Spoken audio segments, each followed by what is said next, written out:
The ionization energy of hydrogen is 13.6 electron volt. If Planck's constant H is 6.6 into 10 to the power minus 34 joule second, and the value of R will be of the order of. So, you have to find in terms of H is equal to minus Hc into R.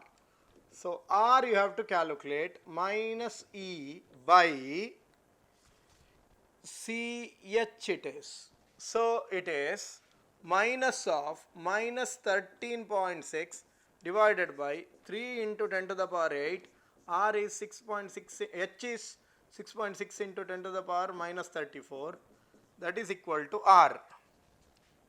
That is equal to R. However, this is in terms of electron volt. So, you have to convert this into joules now, into 1.6 into 10 to the power minus 19 divided by, this is 6 into 3, 66 into 3 roughly it is. This is 10 to the power minus 26. So, this is 19.8. 19.8 it is. That is a value of R. So, R is equal to 1.098 into 10 to the power 7 per meter. That is a value of R. That is of the order of 10 to the power 7. This is what the option is, 7 per meter. Hence, option B is the correct answer.